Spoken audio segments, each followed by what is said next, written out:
Hello, everyone, and welcome to the 10th episode of A QISSAA with Ishika, quintessential and inspiring stories of South Asian artists.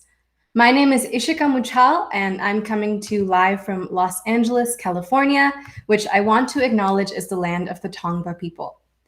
I am so excited to introduce to you my guest today, Sheetal Sheth, a renowned actor, producer, and author. Sheetal graduated from NYU Tisch School of the Arts and has studied with renowned instructors and institutions like Milton Katselas, the Lee Strasberg Theatre and Film Institute, Kristen Linklater, and Wynne Handman. She has had an extensive career in TV and film, with credits including, but not limited to, The World Unseen, I Can't Think Straight, Grin, Looking for Comedy in the Muslim World, NCIS LA, ABCD, Wings of Hope, and Three Veils. You may also have heard of her through her voiceover work on Family Guy and the movie Life of Pi. She's been nominated for and won numerous awards at many renowned film festivals, including Houston, Cinevue, Toronto International, Slamdance, Staten Island, Gran Canaria, Festival del Mar, Outtakes Film Festival, and the SAFTAs, which is the South African version of the Oscars. She has also been a model and representative for Chi, Reebok, and Maxim, and has appeared on the cover of magazines like Anokhi, Audrey, Women International, and Seema.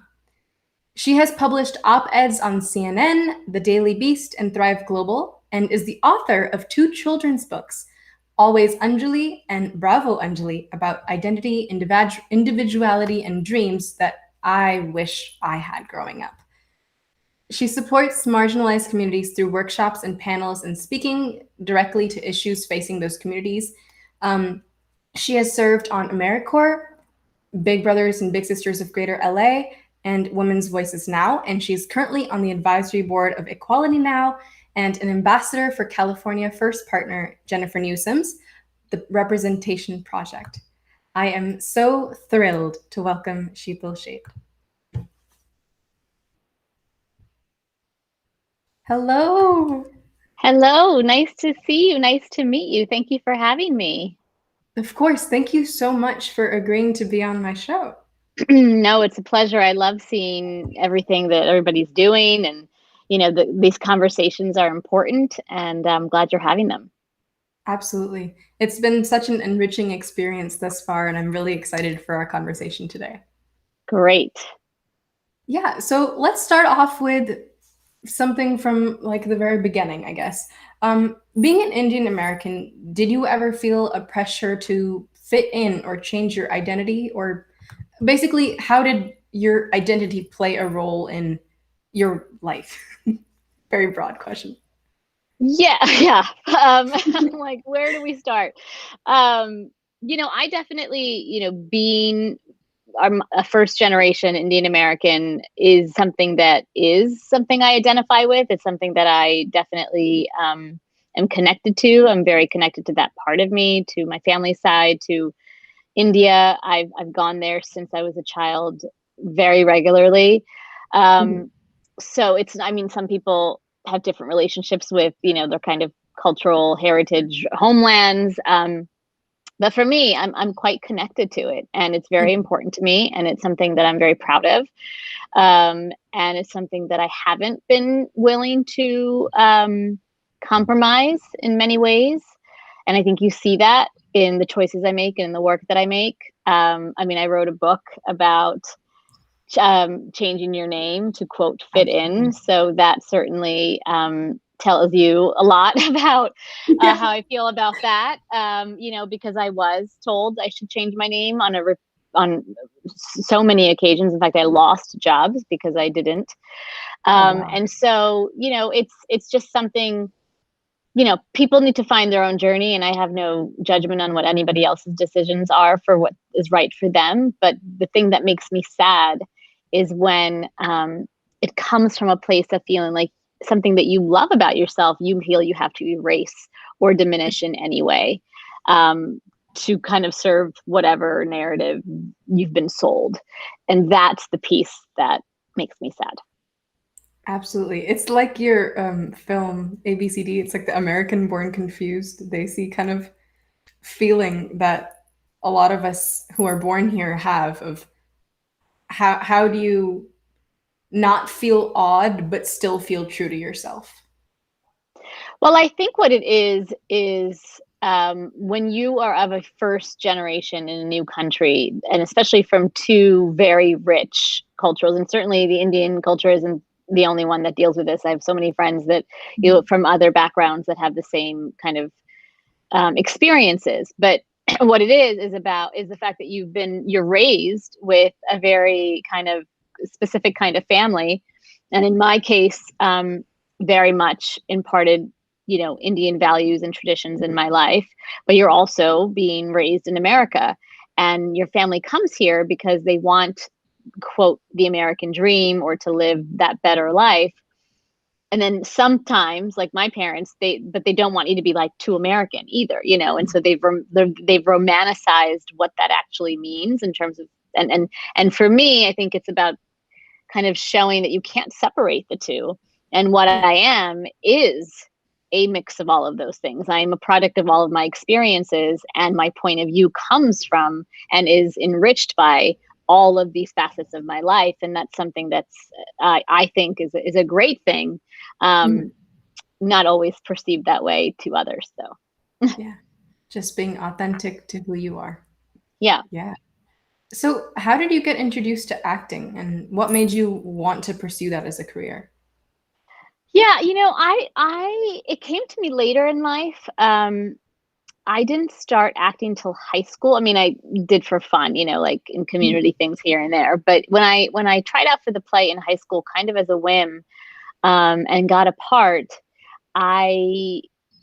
it changed me. It changed me in the sense of what I saw art could do, the possibilities of impact. I've always had a very strong sense of justice and moving the needle since I was a kid. I've always been the one who like my parents would just say, "Can you just go be a lawyer or something? Because I cannot listen to you," And I found art to be not only enriching for me, as a performer, but really in terms of being able to, as someone who really is interested in people and the human experience, I love creating a character and putting myself in other people's shoes, and then ultimately telling a story that hopefully stays with people. Absolutely. Yeah, that's one of the biggest reasons I love acting as well. Yeah, it's great. Yeah, and I read that you studied abroad and studied with a lot of renowned institutions. So can you talk about what your time working with them was like? Yeah, I mean, so I did go to Tisch School of the Arts, which is an amazing program for someone who's looking to have a job in entertainment. There's lots of different tracks. I was in the acting track. But I did feel like I needed to kind of get out of that bubble a little bit. And so I was in a specific track at NYU for a specific method of acting. And I really wanted to kind of blow that up and see what else was out there, just because I knew it would make me better. And so I did an experimental theater program in Amsterdam. And in that summer, they bring in all these different teachers, which was I've actually, to this day, not experienced a city that was so inherently in their bones, artistic, supported the arts, you can't walk around there without feeling just alive for different reasons. It's a really beautiful community. And that summer was really special and will always be special for me. But I also, after I graduated, I wanted to continue, and I continue to want to kind of flex these muscles, because they are muscles. You need to keep working them out to kind of stay at where you need to be with your emotions and all the skills.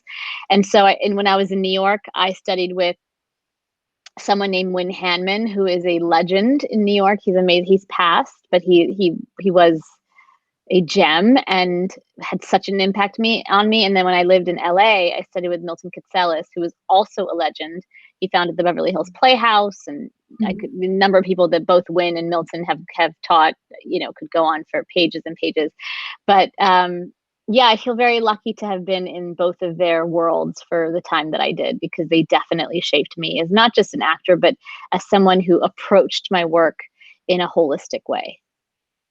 Yeah, that's beautiful that you continued learning even outside of like the standard educational um, Yeah, institution. I think you need to. I mean, I don't think there's ever an end to that, you know? Mhm, And so I'm constantly, I'll do like one off programs, I'll do workshops, sometimes jump into a class, drop in, I coach. It mhm. just, I need it, you know? And I love the actor community. It's my tribe, it's my people. I feel very much at home there. So it's just really something that I make a point to keep engaged with.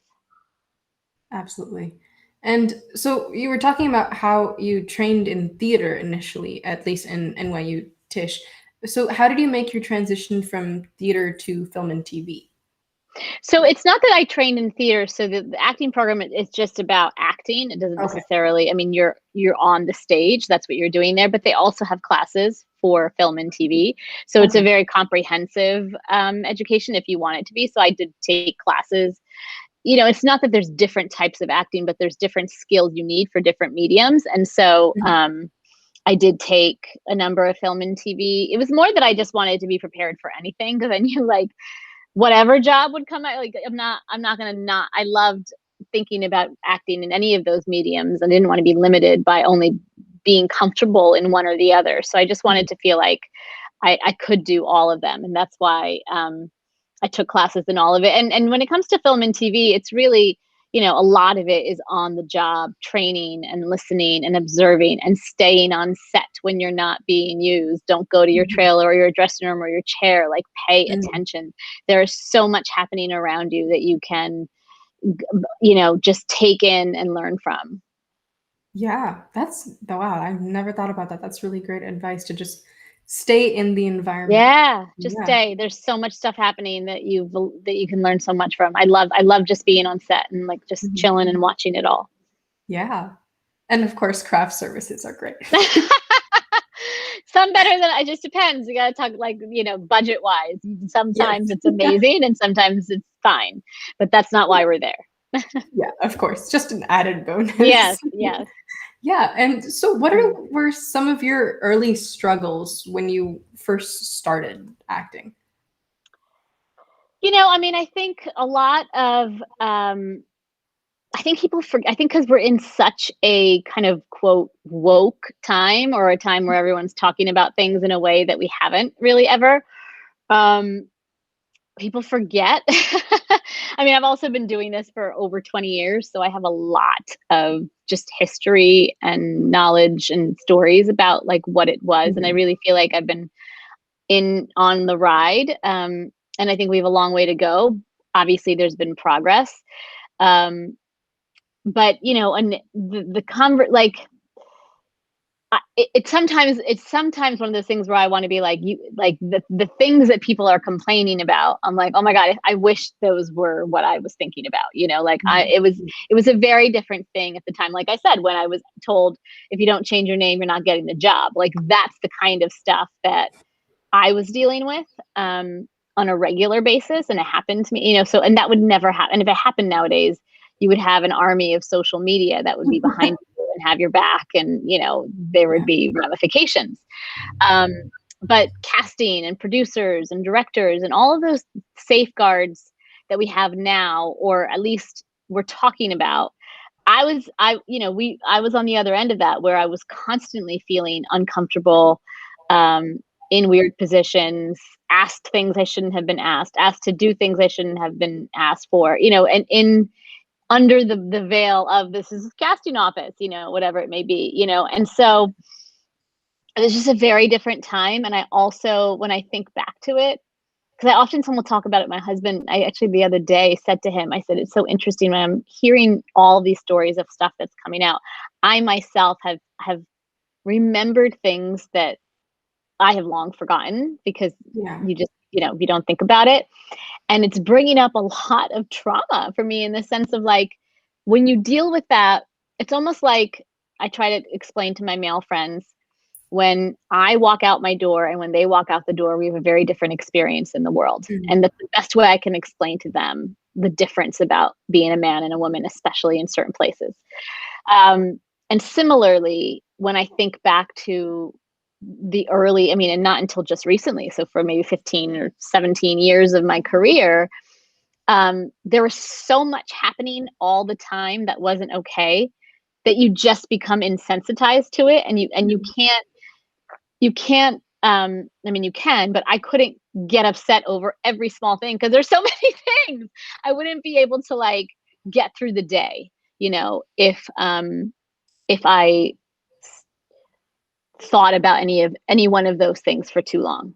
And I only say that because it was so much that it's impossible to even break down at this point. Yeah. Wow. I'm really sorry you had to go through that. And no, I mean, it's not, this is why thankfully we're in a world, hopefully, where we can talk about stuff. Yeah, definitely. Living now and working now is quite a privilege. Well, and I will say, I'm so grateful that as much as, I have my issues with, everybody does when you're growing up, you have your things and, the grass is greener and, you rebel and all that. Like but I am so grateful that I had a fairly normal childhood in that the values that were instilled in me, did see me through that. And I did not, I think if I hadn't been surrounded by the family that I had and the friends that I had and didn't have the core that I knew inside of me, I could have very easily be pulled into other roads. Yeah. Wow. Yeah. And when you started off compared to now, what's the difference between the factors you consider when you accept a role? Well, interestingly enough, that hasn't changed that much. I've actually always been pretty particular about my stuff, and I made that choice very early on. I think, like I said, there's certain things I just wouldn't compromise. But in order to afford me that privilege, I made a choice to bartend. And so I bartended and I always said to myself, I'm not going to take a job for the money or because I need to pay rent or whatever it is. Now, I get it when people are like, I got to do whatever I do to like make ends meet, whatever.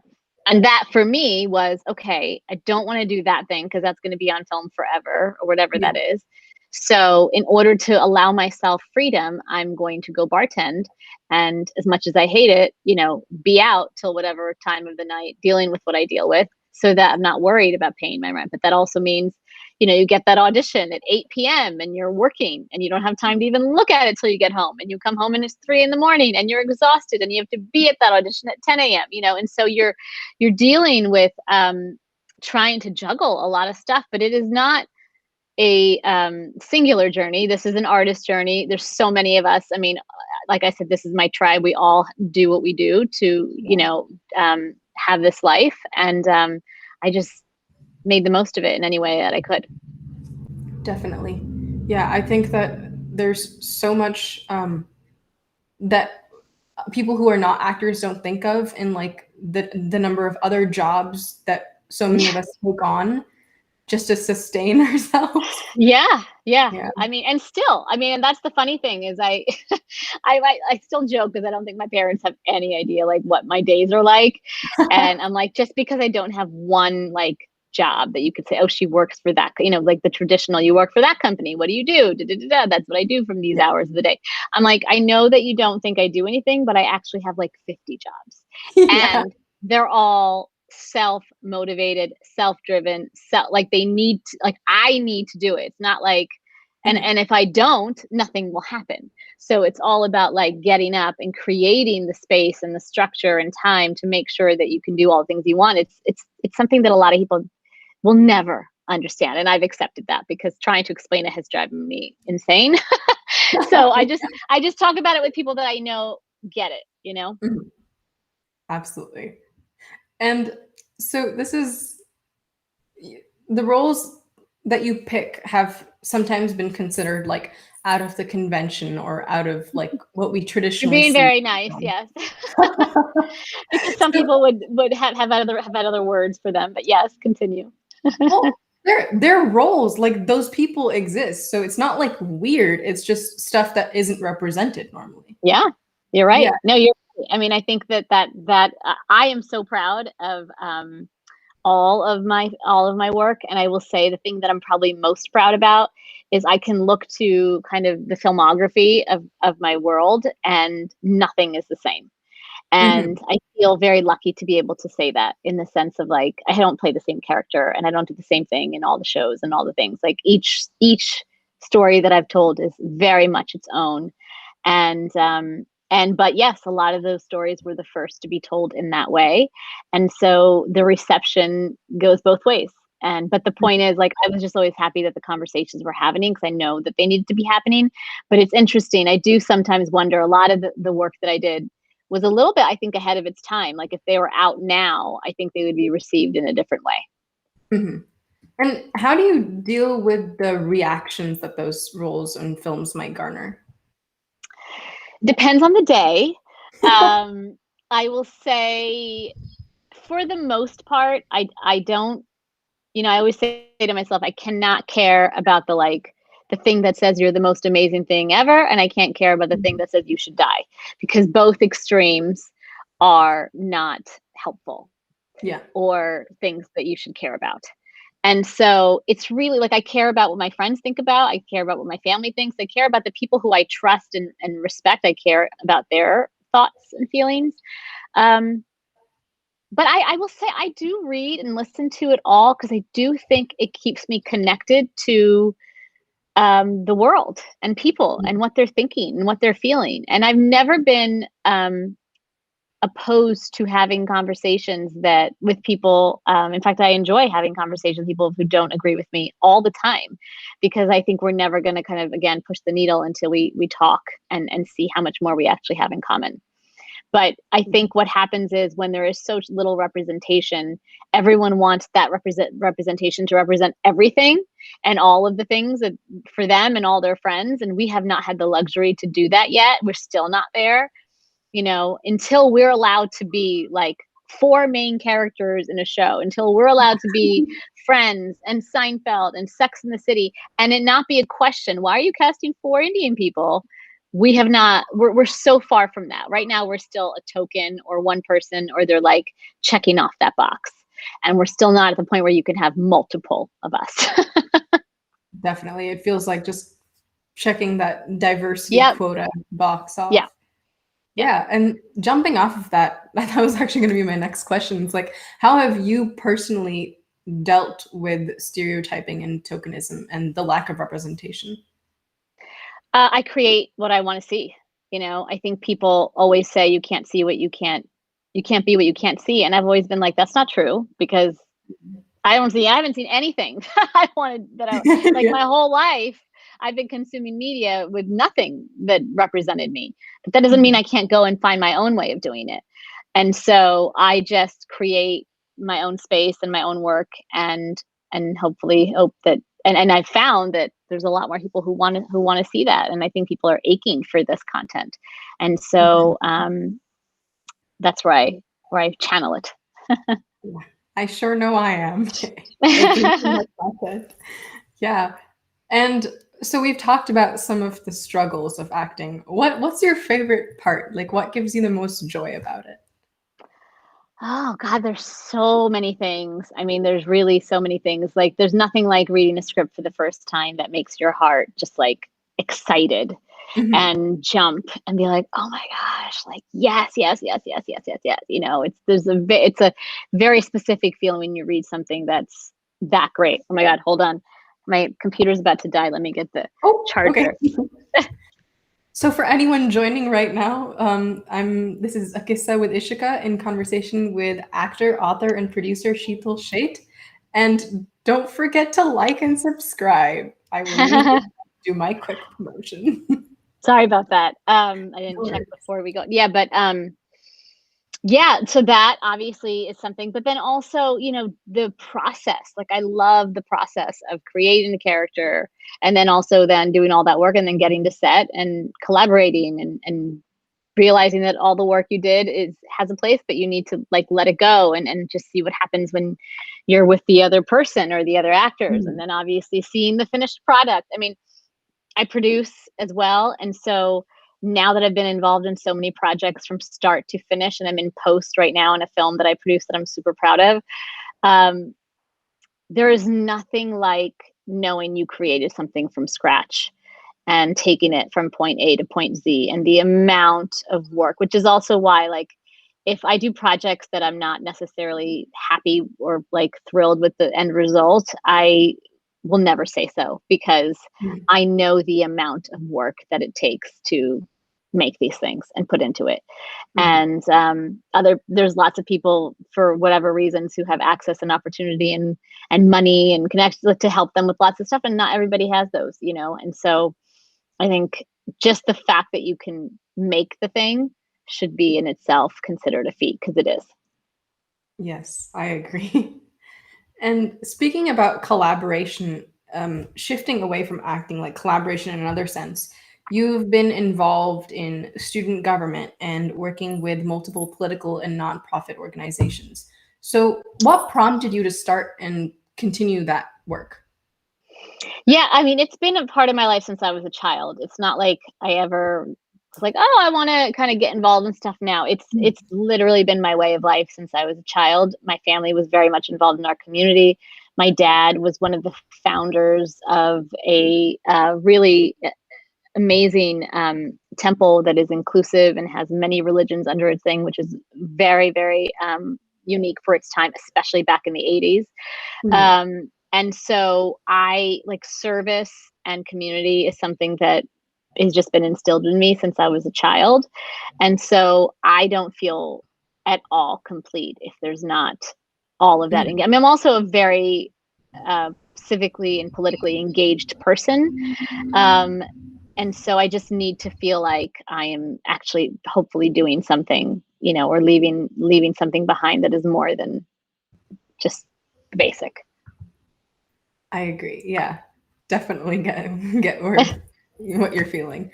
Yeah. And can you talk about the inspiration behind your blogs? And I know that you've done a lot of interviews on social media with other artists and non-artists, just like general, a lot of people. Yeah, well, that, you know, the IG, you're talking about the IG lives. The Mhm. the IG lives I do, you know, that all started fairly recently during the lockdown, and this idea of feeling like, you know, missing connection, missing kind of having conversations with people in a way. And I feel like a dearth of content or people that I feel like are really amazing that don't necessarily get the space to kind of share their work. And not that I have any great influence, but I felt like if the little bit that I have can uplift things or people or stories or books or whatever, because it spans lots of different things. It's just, I have found that the community around me in social media, just from the messages and things that I get, really love what I'm putting out there, and they want to hear more about the things that I care about and the reasons why I do things. I've shared obviously my journey with health, work, with books, with kids. And so I'm always happy to share something if I feel like it can make someone's life easier or better. And so that can span, you know, lifestyle, it can span film or a book I read or somebody who I just think is awesome and I want to talk to. And it's really about just putting that out there and hopefully helping somebody who may get something out of it, and also shining light on people and things that I feel like I love and want to do that for. Yeah, absolutely. Using your platform to give other people a platform. Well, also, you know, it's interesting. It also made me, because I don't take those things lightly. And when I do an IG live with someone that I'm interviewing, I do a lot of research and I take the time to be prepared for those. And so, especially if it's a book or a movie that I know I want to read or watch anyway, it forces me. If I put that on the calendar, then I'm like, okay, then I will read, then I know I have to read the book. And so, whereas like your day can go and you don't often have the time to do those things, the luxury of like just reading a book you like. Um, and so it forces me to actually do that for myself. And aside from, I know you just said how you were doing this during the pandemic because of the lack of interaction. So touching on this horrid thing that no one wants to talk about, the elephant in the room, how have you pivoted during the pandemic and how has that affected your work? I feel like it's been challenging in that more functionally, in the sense of like I have two small children. I have a husband who now works from home and we live in New York City. So we're in a very small space. And so there's a lot of just logistics there between the schools and us and work and all of that. I feel very lucky. Actually, my kids are 4 and 6. So they're at like dream ages to be in lockdown with. And I feel like I've learned more about them in this past year than I ever would have. So I feel very grateful for that. But actually, work-wise, because so much of it is self-generated for me, outside of being able to be on set, like I've been on post on a movie, so I could, I was able to still do that. I write, so I can still write, I can still do a lot of the stuff that I care about. So I'm very lucky in that regard. But of course, I miss, being on set and I see so many of us who rely on those jobs and the struggles that they have. So it breaks my heart. And speaking about writing and books, you published 2 children's books, Always Anjali and Bravo Anjali, which I have to say, I read Always Anjali and I was crying even at 21. I was like, I wish I had this when I was little. Yeah. So can you talk about your journey with writing and publishing those? Yeah, so I didn't publish them. I mean, a publisher published them, but I didn't sell. Yeah, just to be clear, because there's a lot of people who self-publish, and I don't want to. That's a lot of work. I didn't do that. But no, thank you for saying that. I hear, by the way, I hear that a lot, and I think that just tells you about like what we've all dealt with, growing up, and so I'm so glad. But it started not unsimilarly in the sense of like when I started working professionally as an actor and I saw the dearth of, again, like what was out there and the stories that were being told and being like, oh my God, that's it. That's all we got. And then when I was pregnant with my first daughter, I, was reading children's books again. And by the way, I should also just background wise say that I have worked with kids my whole life. I have a minor in education. I've taught elementary, high school. I've done a ton of programs. It's a lot of what my volunteering is with children. So like, it's not out of the realm that like, if I wasn't an actress, I would be a teacher for sure. And so, when I was reading the books out there, once again, like, that's it. That's all we got, And so I thought, I'm going to just take a crack at it. And the thing that I really want to do with at least I have a lot of other books coming out in the next few years that are not Anjali books, but with the Anjali books, I really wanted to create a character in this age that was not what I felt in terms of what I see out there connected to this otherness that I feel like we see when we see any character of South Asian descent. They seem to always be connected to religion, arranged marriage, poverty, terrorism. Like, these are the things we get. And mine very much is like, we also play sports and we also play instruments and we also have dinner with our parents. We also have pets. We do all the things you do too. We're not just at Diwali every day. You know what I mean? So I'm just like, can we please have books about us just being kids and dealing with what that's like that from our point of view? And so that's really what my vision was for the Anjali series. When Always Anjali came out, like I had obviously hoped it would do well. I mean, and I knew nothing about publishing. And so, after I wrote it, it took me a year to even like I didn't have my agents and stuff, they don't do publishing. So they were like, can't help you, you're on your own. So I'm just querying and sending emails, and took me a very long time to find an agent, and then you submit it to all the publishers. And so it took a while to find the right home. But when it came out, it has done far better and more than I could have ever predicted. We've sold out of every run. We're in like our 4th or 5th run now, and it's sold out again. Like, they're making more. It's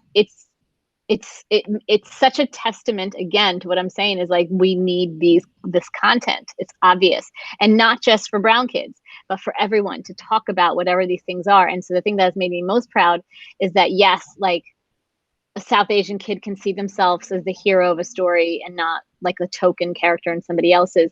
But also it's so important for, again, to center stories about, you know, marginalized, traditionally marginalized characters, so that we can have conversations to make all of us kind of better. My biggest, you know, one of the things that drives me crazy when people talk about diversity is even the word diversity is misrepresented, in that when you say that and what that means to people assumes that white is the narrative and that is what's centered, and that like everything outside of white is diverse.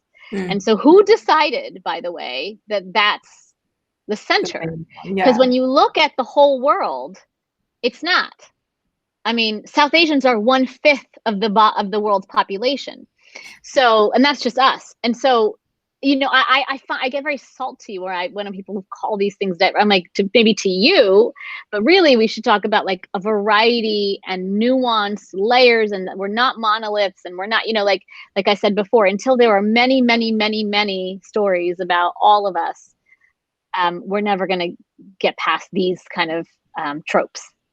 Yeah. And speaking to what you were saying about how South Asians need to see themselves as the main character, because we're not just a side character in every story. Like in our life, we are the main character, and we deserve to, every person, regardless of how they look or how they whatever, deserve to see themselves as the main character. So I really, yes. yeah. Well, it's also just realizing that just like you are the, and hopefully see yourself as the hero of your own story. You deserve to be able to see that and know that that is also a possibility in the media that's out there. Exactly. And I was watching one of your interviews, and you said that there are more children's books about animals than there are centered around children of color. Yeah, and trucks. I know. I know. What? Yep. Those are all true. That's appalling. Yep. But also thank you for being willing to do something about it. Yeah. And speaking about that, like the changes that need to happen, if I guess like in an ideal situation, if you could have the power to change whatever you would like to see, whether in acting or in writing, how do you think that we can implement those changes? What are those changes that need to be created? And how do you think the industry can work to create them?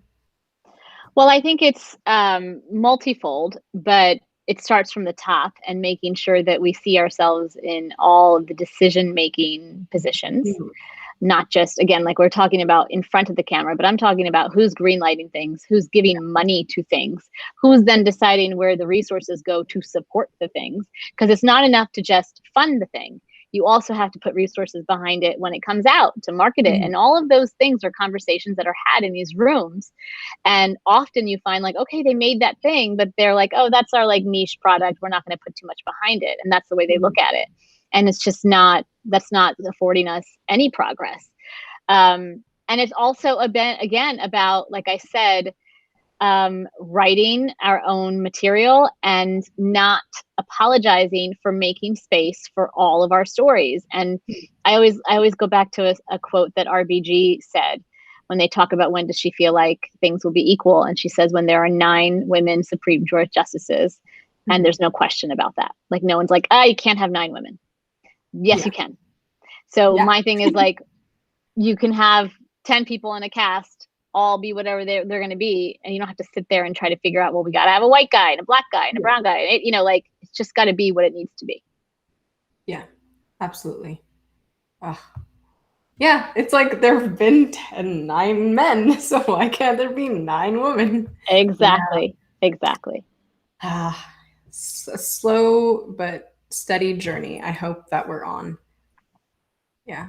And speaking to like the green lighting, I actually just wrote an article for a magazine and about like the diversity in the film industry. And it's like the CEOs and the executives and the people who are greenlighting the films and then the media critics, like they're all white and male predominantly. I know. And then those are also like when you talk about the reviewers, they're reviewing content that they have no perspective on. Yeah. And so it's not like we need people in all of the spaces. Yeah. And it sells. Like diversity Of makes course, we've proven money. it. We've proven it so many times. And still, we're having to have these conversations. Someone wrote an article for Variety. I forgot her name, but I tweeted it and I put her name on there, and it was so great. And it basically, the headline was like, "Don't ask me your stupid diversity questions." Yeah. Like, and she had a list of what those were. And I was like, she nails it in the sense of like, this is so dumb. Like, this is so dumb. Stop with this and let's do this. Yeah. Ah. It frustrates me, but it's a journey. Yeah. And you were talking about RBG, but like in your artistic journey, especially, has there been anyone who has been especially influential to you? I wouldn't say, there's no one I could point to specifically.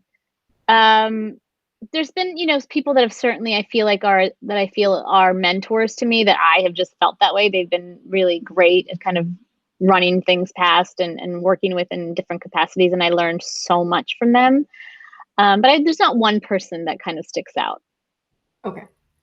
And as is the show's title, A QISSAA with Ishika, which QISSAA means episode. So has there been any very influential episode or QISSAA in your life that you could share with us?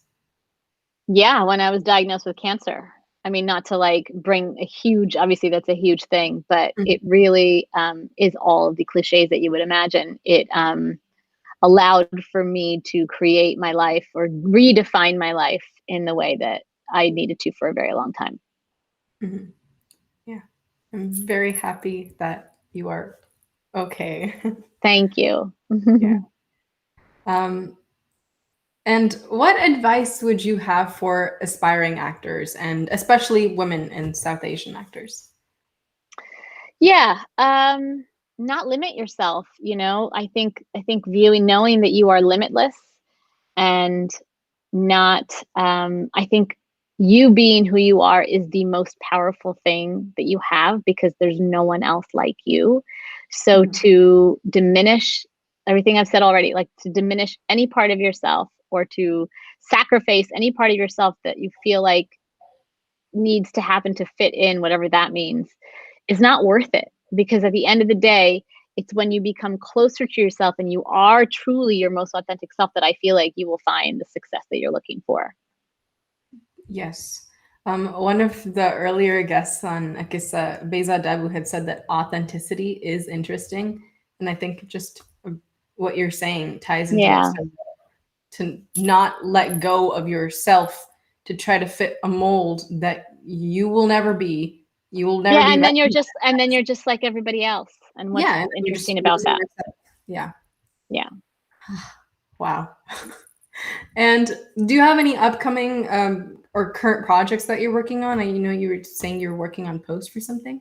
Yes. Well, so as you mentioned, the second Anjali book, Bravo Anjali, is coming out in September, which is I cannot wait. We've been working on it for a while, and it's stunning and it's exciting and it's nice. I've been starting to do interviews about it. So it's nice because people have actually started to read it. And so it's like finally getting into the world. So it's been a long wait. So I'm very, very excited. It'll be out in time for back to school, September.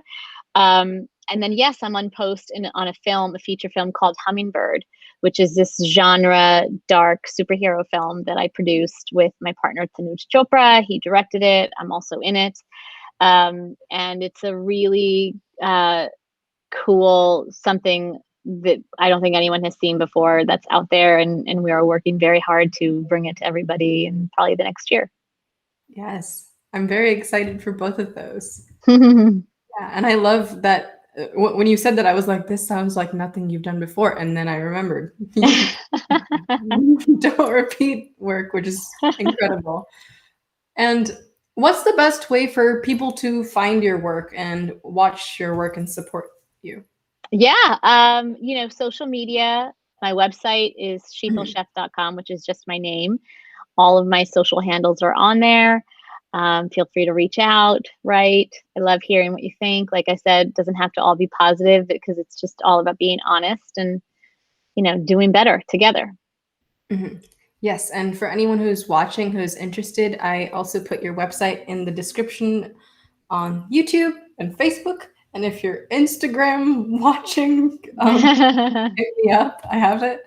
Yeah. And is there anything else that you'd like to share that I'm missing? Oh gosh, I mean, I think we covered a bunch. I think we're fine. Yeah. Okay, perfect. Thank you so much for joining me. This conversation has honestly been so inspiring to me, and I hope as well for anyone watching. It's just like every time I listen to people who have done this and who are so good at what they do, I learned so much, and I'm really grateful to have these conversations. Well, thank you for having me, and thank you for doing what you're doing. I feel like the future is when I meet, young minds like yours, I think, okay, the future is bright, and I feel better. Thank you. I hope so. I hope so. Yeah, and thank you everyone who's watching for tuning in. I will be posting about the next episode of A QISSAA with Ishika soon. And don't forget to, again, self-promo, to like this video and subscribe to my YouTube channel and share this with your friends and family who are in the arts field or who are not, just as a source of inspiration. And in the meantime, stay safe and take care. Bye. Bye.